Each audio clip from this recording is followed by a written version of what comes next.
Big fight ವಿಶೇಷ ಮತ್ತೆ ಮುಂದುವರಿಸ್ತಾ ಇದ್ದೀನಿ. ರವಿಕುಮಾರ್ ಅವರೇ, ಈಗ ಒಂದು ಸಣ್ಣ ದಿನಸಿ ಅಂಗಡಿ ಒಬ್ಬ ವ್ಯಾಪಾರಿ ನಾವು ಕೇಳಿದಾಗಲೂ ಕೂಡ ಆ ವ್ಯಕ್ತಿ ಒಂದಷ್ಟು ನೋವು ತೋಡ್ಕೋತಾರೆ, ಮೊದಲ ಥರ ವ್ಯಾಪಾರ ಇಲ್ಲ ಅಂತ ಮಾತಾಡ್ತಾರೆ. ಯಾಕೆ ಅಂತ ಹೇಳಿದ್ರೆ ದೊಡ್ಡ ದೊಡ್ಡ ಮಾರ್ಕೆಟ್ ಬಂದುಬಿಟ್ಟಿದೆ ಸರ್, ದೊಡ್ಡ ದೊಡ್ಡ ಫುಡ್ದು ಬಜಾರ್ಗಳೆಲ್ಲ ಬಂದುಬಿಟ್ಟಿವೆ, ಕೆಲವು ಕಡೆ ಹೋಮ್ ಡೆಲಿವರಿನೂ ಇಟ್ಕೊಂಡ್ಬಿಟ್ಟಿರ್ತಾರೆ ಅವರು. ಸೊ ನಮ್ಮ ಅಂಗಡಿಗಳಿಗೆ ಜನ ಅಷ್ಟೊಂದು ಬರ್ತಿಲ್ಲ, ಇದು ಭಾಗ ಒಂದು. ಇಲ್ಲ ಸರ್, ಯಾವುದೇನು ಬಂದರೂ ಜನ ಬಂದು ನಮ್ಮನ್ನು ಒಂಚೂರು ಮಾತಾಡಿಸ್ಬಿಟ್ಟು ನಮ್ಗೆ ತೊಗೊಂಡು ಹೋದ್ರೇ ಸರ್ ನಮಗೊಂದು ಸಮಾಧಾನ ಅಂತ ಜನ ಬರುವವರು ನಮ್ಗೆ ಹಳೆ ಗ್ರಾಹಕರಿದ್ದಾರೆ, ಬಿಕಾಸ್ ಆಫ್ ದಿ ಕ್ವಾಲಿಟಿ ಅಂತ ಕೂಡ ಮಾತಾಡೋರು ಇದ್ದಾರೆ. ಈ ಗೋಲ್ಡ್ ಮಾರ್ಕೆಟಲ್ಲಿ ಏನಾಗ್ತಿದೆ ಅಂತ ಹೇಳಿದ್ರೆ, ಈ ಭಾವನೆಗಳ ಆಧಾರದ ಮೇರೆಗೆ ಜೊತೆಗೆ ಮೊಬೈಲ್ ಕೈ ಇದೆಯಲ್ಲ ಎಲ್ರಿಗೂ ಇನ್ವೆಸ್ಟ್ಮೆಂಟ್ ಸ್ಟಾರ್ಟ್ ಮಾಡ್ಕೊಂಡಿದ್ದಾರೆ.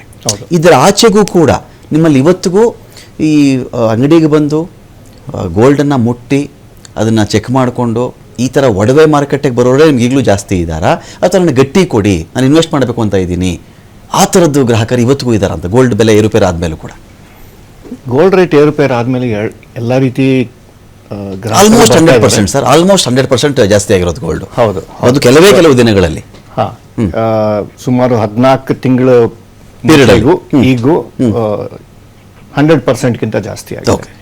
ಬಟ್ ಏನಂದ್ರೆ ನಮ್ಮ ಗೋಲ್ಡ್ ತಗೊಳ್ಳೋರು ಫಸ್ಟ್ ಪಾಯಿಂಟ್ ಏನಂದ್ರೆ, ನೀವು ಹೇಳೋದಂಗೆ ಎಮೋಷನಲ್ ಅಟ್ಯಾಚ್ಮೆಂಟ್ ಒಂದಿದೆ.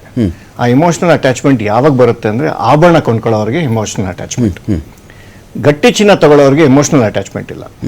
ಅವ್ರಿಗೆ ಏನಿದ್ರು ದುಡ್ಡು ಮಾಡ್ಕೋಬೇಕು, ಜಸ್ಟ್ ಲೈಕ್ ಶೇರ್ ಮಾರ್ಕೆಟ್, ನಾನು ಇವತ್ತು ದುಡ್ಡು ಹಾಕಿದ್ರೆ ನಾಳೆ ಎಷ್ಟು ತೆಗೆದೆ ಅಷ್ಟೇ. ಅಂಥವ್ರಿಗೆ ಡಿಜಿಟಲ್ ಗೋಲ್ಡ್, ಡಿಜಿಟಲ್ ಸಿಲ್ವರ್ ವ್ಯವಸ್ಥೆ ಇದೆ. ಆದ್ರೂ ಕೆಲವರು ಅದೊಂದು ಭಯ ಅನ್ನೋದಿರುತ್ತೆ, ನಾಳೆ ಆ ಕಂಪನಿ ಮುಚ್ಚೋದ್ರೆ ಏನಾಗುತ್ತೆ, ಸೆನ್ಸೆಕ್ಸ್ ಬ್ಲಾಕ್ ಆಗ್ಬಿಟ್ರೆ ಏನಾಗುತ್ತೆ ಅಂತ. ಫಿಸಿಕಲ್ ಗೋಲ್ಡ್ ತಗೊಳ್ಳೋರು ಇವತ್ತಿಗೂ ಇದ್ದಾರೆ ಗಟ್ಟಿ ಫಾರ್ಮ್ ಅಲ್ಲಿ.